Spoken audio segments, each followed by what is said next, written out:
অতিবৃষ্টি ও পাহাড়ি ঢলে ময়মনসিংহের হালুয়াঘাট ও ধোবাউড়ার নিম্নাঞ্চল প্লাবিত হয়েছে। পানিবন্দী বহু মানুষ, ভেসে গেছে মাছের ঘের ও ফসলি জমি। সবশেষ পরিস্থিতি জানাতে ধোবাউড়া থেকে যুক্ত হচ্ছেন সহকর্মী ওবায়দুল হক। সরাসরি যাচ্ছি তার কাছে। রাতভর ভারী বৃষ্টিতে ময়মনসিংহের হালুয়াঘাট ও ধোবাউড়া এই দুটি উপজেলায় কিন্তু বন্যা পরিস্থিতি অবনতি হয়েছে। আমরা যেটি খবর নিয়ে জানতে পেরেছি এবং এই মুহূর্তেও কিন্তু বৃষ্টিপাত হচ্ছে। রাতে ভারী বৃষ্টির ফলে এই যে নিম্নাঞ্চলগুলোতে যে পানি বৃদ্ধি পেয়েছে এবং যেসব এলাকায় পানি ছিল না সেসব এলাকায় পানি ঢুকে গেছে, যার ফলে মানুষের যে নিদারুণ কষ্টে দিন পার করছিলেন, তারা হয়তো ভেবেছিলেন যে গতকাল দিনভর বৃষ্টিপাত কম ছিল, তারা ভেবেছিলেন যে হয়তো পানি নেমে যাবে, কিন্তু রাতভর আবারও বৃষ্টিপাতের ফলে কিন্তু পানি বেড়েছে। নতুন নতুন এলাকা প্লাবিত হয়েছে, নতুন নতুন ঘরবাড়িতে আসলে পানি ঢুকেছে এবং পানি বৃদ্ধি পেয়েছে, যার ফলে এই মুহূর্তে কিন্তু সবচেয়ে বেশি যে সংকট দেখা দিয়েছে সেটি হচ্ছে বিশুদ্ধ পানি এবং খাদ্য সংকট। যারা বন্যা দুর্গত মানুষজন রয়েছেন তারা বলছেন যে গত 2 থেকে 3 দিন যাবত তারা আসলে চিড়া, মুড়ি, বিস্কিট এগুলো খেয়ে তারা দিনাতিপাত করছেন। তাদের কাছে কোনো ধরনের খাদ্য সহায়তা কিন্তু পৌঁছায়নি।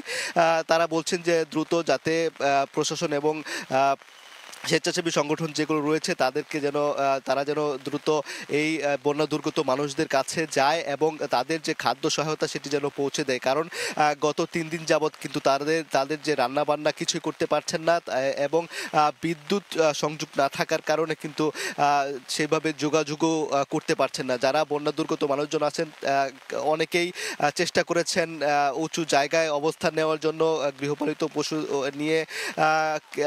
কেউ আসলে এখনো আমরা দেখেছি যে মানুষজন তারা অনেকেই পানিবন্দী অবস্থায় রয়েছেন, তারা নিজের ঘরেই অবস্থান করছেন। যে ঘরে পানি রয়েছে সেই ঘরেই তারা অবস্থান করছেন।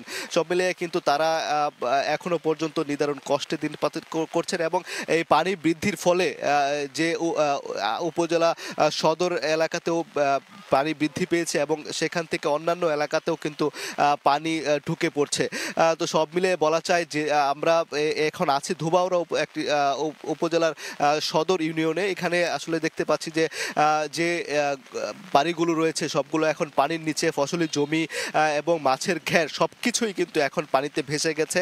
যেদিকে চোখ যায় শুধু পানি আর পানি, অর্থাৎ এমন পরিস্থিতি এই অঞ্চলের মানুষ কিন্তু তারা বলছেন যে স্বাধীনতার পর এমন কঠিন পরিস্থিতি তারা মুখোমুখি হননি। অর্থাৎ এই যে বন্যা পরিস্থিতি, সেই পরিস্থিতি আসলে তাদেরকে বেশ দুর্ভোগে ফেলেছে, কষ্টে মুখোমুখি তাদেরকে করেছে।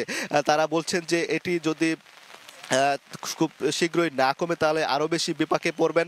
তবে আবহাওয়া অফিস জানিয়েছে আরও 2-3 দিন কিন্তু বৃষ্টির সম্ভাবনা রয়েছে। এতে করে কিন্তু পানি নামার সম্ভাবনা কিন্তু কম।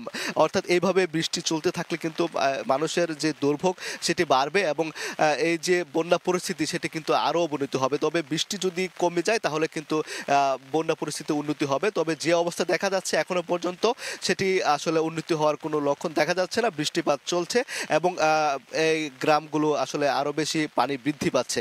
তো এই ছিল ময়মনসিংহের ধোবাউড়া থেকে সর্বশেষ পরিস্থিতি। বন্যা পরিস্থিতির খবর জানাতে সরাসরি যুক্ত ছিলাম ময়মনসিংহে।